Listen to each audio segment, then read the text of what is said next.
जिस मठ के कमरे में महंत नरेंद्र गिरी कुछ दिनों पहले तक उत्तर प्रदेश के मुख्यमंत्री, यूपी के डिप्टी सीएम समेत तमाम बड़े सत्ता के केंद्रों के बीच बैठकर उन्हें खाना खिलवा रहे थे,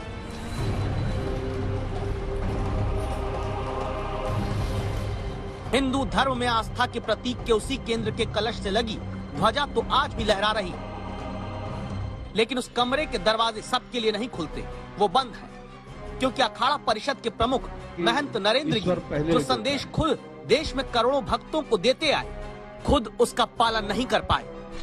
अपने को कभी हिंसा नहीं होना चाहिए, कोई भी काम हो तो अहिंसा से हो, अपने को सात्विक रूप से करना चाहिए, और सात्विक रूप से किया गया कोई भी कार्य असफल नहीं होता है। तो ऊंची ऊंची चार दीवारी वाले इसी मठ के भीतर महंत नरेंद्र गिरी ने फिर क्यों उसी रास्ते को नहीं अपनाया जिसका वो पालन दूसरों से कराना चाहते थे। धर्म की रक्षा के लिए युद्ध भी सिखाया और शास्त्र भी सिखाया, और उन्होंने कहा कि जा करके आप जो राजा अपने सनातन धर्म को स्वीकार करता है उसको भभूति लगाओ, और जो राजा नहीं करता उससे युद्ध करो, युद्ध करके आगे बढ़ो। तो एक समय ऐसा आया कि अल्प आयु में ही आज गुरु शंकराचार्य ने पुनः सनातन धर्म को स्थापित करके चले गए। उसी हिसाब से आज अखाड़े धर्म की रक्षा हेतु हमेशा तत्पर रहते हैं। महाराज ने बताया होगा क्यों धर्म की रक्षा करने वाले अखाड़ों की परिषद के प्रमुख महंत नरेंद्र गिरी अपने जीवन से हार गए, वो कारण क्या है? अरबों रुपए की जमीन का विवाद या फिर एक संत के पुराने शिष्य के हाथों सम्मान खो देने का डर? एक एक घटना का पर्दाफाश होगा और दोषी अवश्य सजा पाएगा। जो भी इसके लिए जिम्मेदार होगा उसको कानून के दायरे में ला करके कड़ी से कड़ी सजा भी दिलाई जाएगी।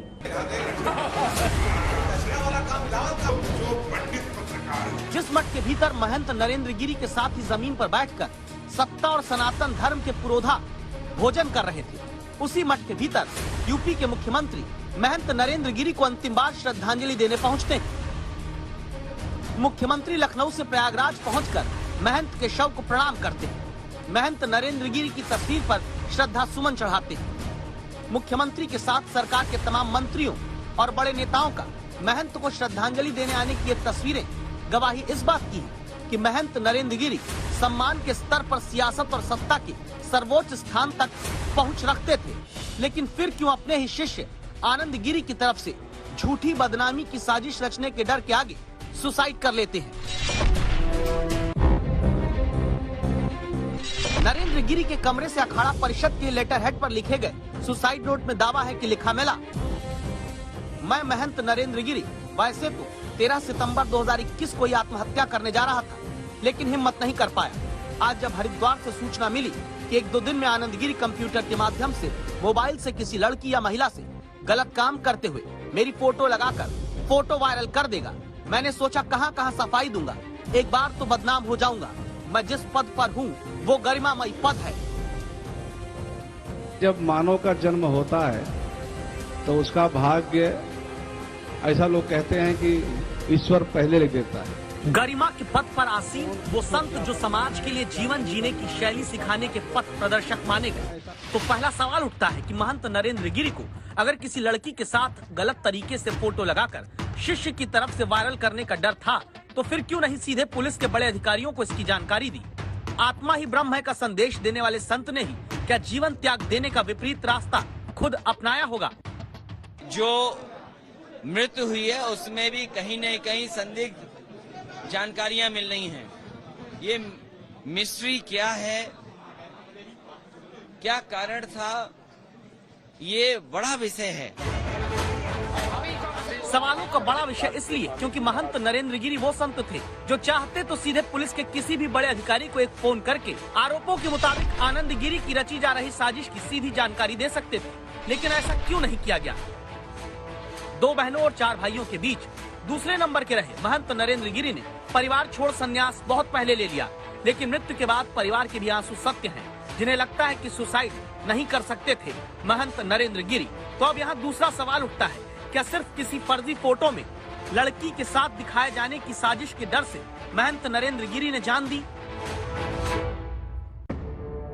इस सवाल का जवाब जानने के लिए दोबारा हमने उसी सुसाइड नोट को पढ़ा जिसमें लिखा कि मेरी मौत की जिम्मेदारी आनंद गिरी, आद्या प्रसाद और संदीप तिवारी सन ऑफ आद्या प्रसाद तिवारी की होगी।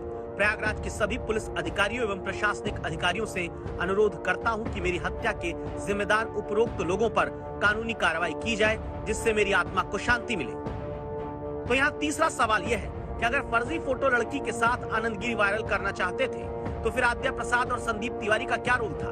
चौथा सवाल, सुसाइड के बाद जिन पर कानूनी कार्रवाई चाहिए गई, क्यों नहीं जीवित रहते ही महंत नरेंद्र गिरी ने उनके खिलाफ कानूनी मदद दी, जबकि हर तरह से महंत नरेंद्र गिरी सक्षम थे।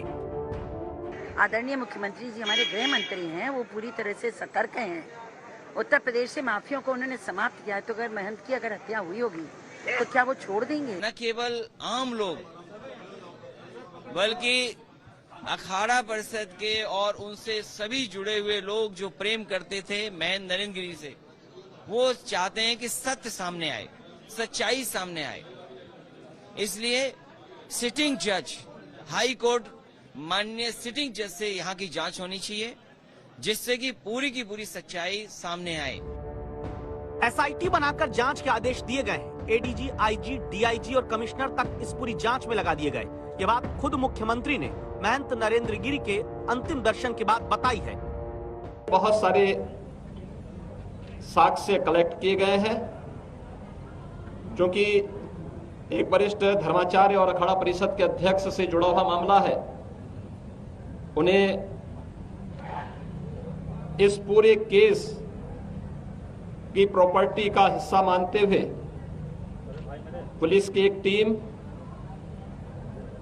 जो यहाँ के एडीजी जोन, आईजी रेंज और डीआईजी प्रयागराज, ये तीनों और मंडलायुक्त प्रयागराज, ये सभी अधिकारी एक साथ मिलकर के टीम वर्क के साथ इस कार्यक्रम को आगे बढ़ा रहे हैं।